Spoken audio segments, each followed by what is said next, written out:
As I prepared for remarriage, Peter looked at me, a trace of irony in his voice. Since I'm getting remarried, it's only fair for you to find a new place to live. The responsibility of the $15,000 loan will now fall on my new partner, he said. I couldn't believe his nerve, handing off a financial obligation I had worked so hard to pay down. Then, I guess those $6,000 monthly payments are now yours to handle, I replied, making sure he understood how much I'd shouldered on my own. Unfazed, I resumed drafting the divorce papers, resolute. Whatever challenges lay ahead, I knew they would no longer be mine to carry.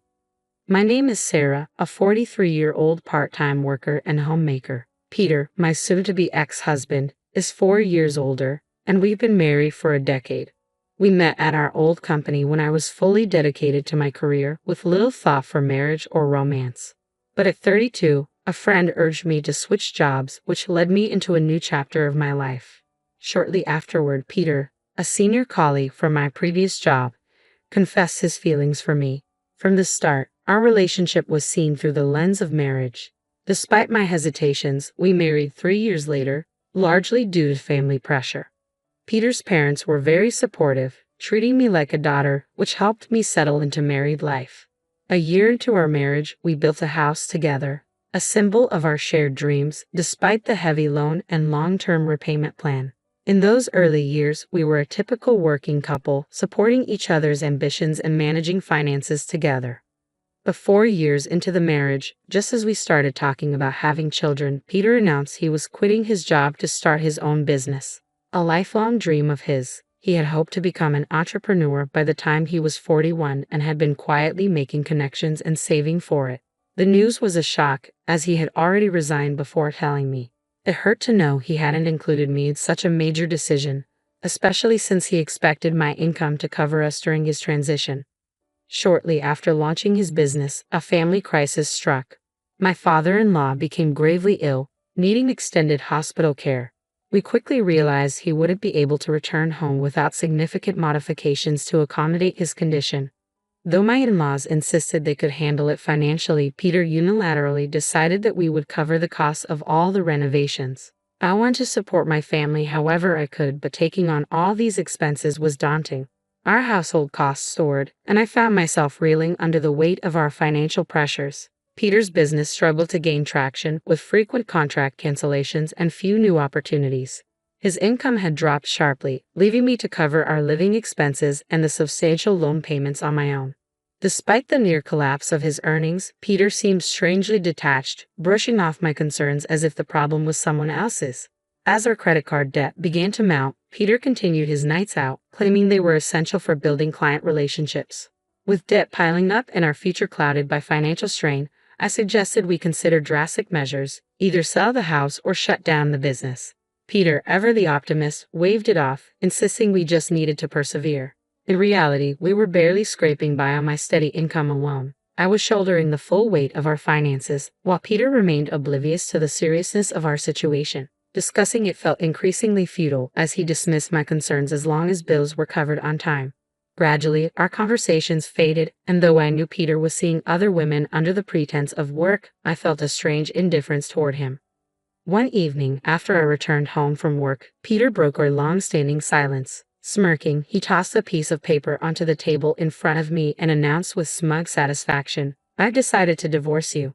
Please sign here." Peter's words, as he handed me the papers, hit with less impact than I expected. I took a deep breath, surprisingly calm, knowing that I'd been considering this step myself if he hadn't gotten there first. "Can we wait a moment? I just got home. Let's sit down in the living room to discuss this," I suggested. "So now you want to talk, but you're just dragging things out?" he replied, irritation lacing his voice. "I don't need pointless chit-chat. Just get it over with." Ignoring his impatience, I walked slowly to the living room, feeling his frustration build. I was determined to pace this final moment on my own terms, after everything else had unfolded on his. Divorce was now inevitable, and the life we had carefully built was slipping away. As I settled on the sofa, I picked up the papers again. They felt fragile in my hands, much like the marriage certificate we had signed 12 years ago, a piece of paper that had once meant so much. "How long are you going to sit there staring at them?" Peter's voice cut through my thoughts, edged with annoyance. I wanted to discuss our plans after the divorce. What do you intend to do? I asked, meeting his eyes. Are you reconsidering? Because I'm committed to moving forward, he replied dismissively. No, I'm not reconsidering, I replied evenly. But I think it's important we talk through the details. I've heard you're planning to remarry. There must be someone new in your life. I imagine she's young, attractive, maybe financially stable. Unlike me, an older woman without children to tie us together. He scoffed. You seem to think poorly of me.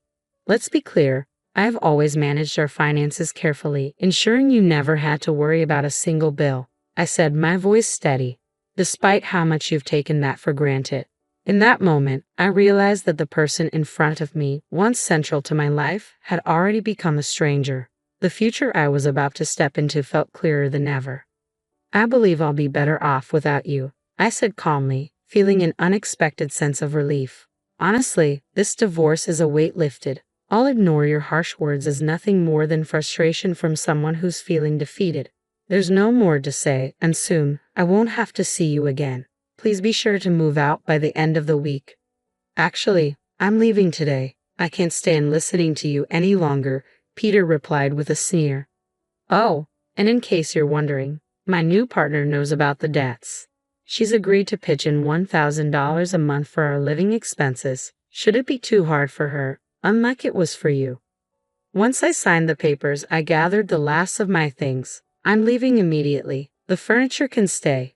Consider it part of the asset division. Feel free to get rid of it if it's useless to you, I said, handing him a note with detailed loan information.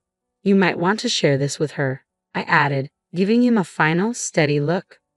With that, I walked out, got into my car, and drove away from what was once our home. My destination was clear, City Hall, to submit the divorce papers. Relief washed over me, the weight of years finally lifting.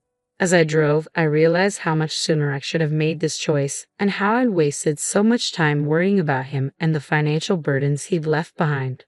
A week later, I woke to my phone buzzing insistently. Peter. I'd expected he'd reach out eventually, but the repeated calls were more irritating than anything else.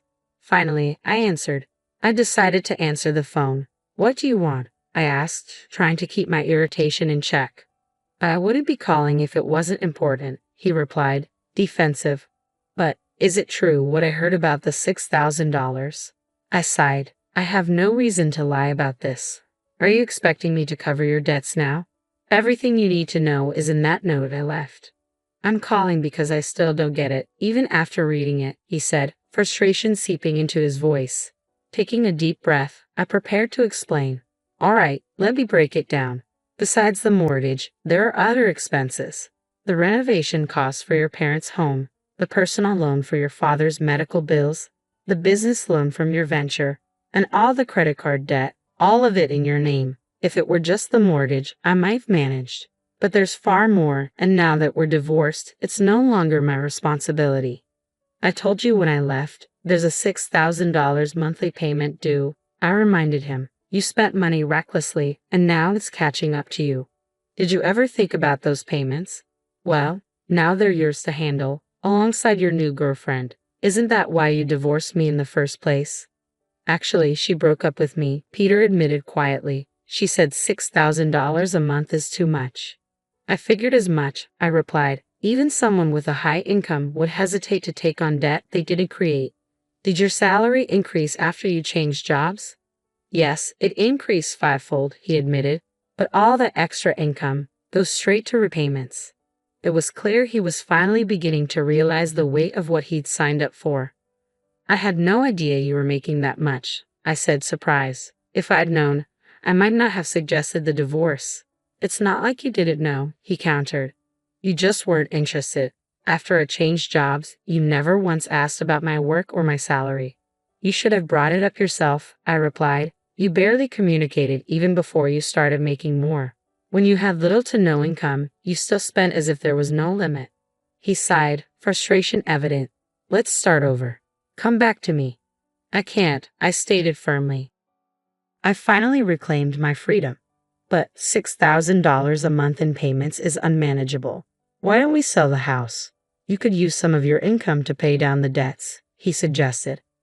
Why should I? I responded, my voice calm. I have no part in those debts. I'm not interested in a stranger's financial burdens. You're incredibly cold, he said, his tone wounded. Don't you have any empathy?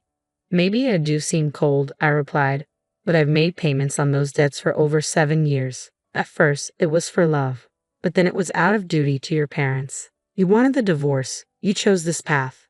I took a deep breath. Technically, I could sell the house, divide our assets, and even file for alimony due to your infidelity. But honestly, I just want my peace. I'm exhausted from covering your reckless spending. My life is finally mine.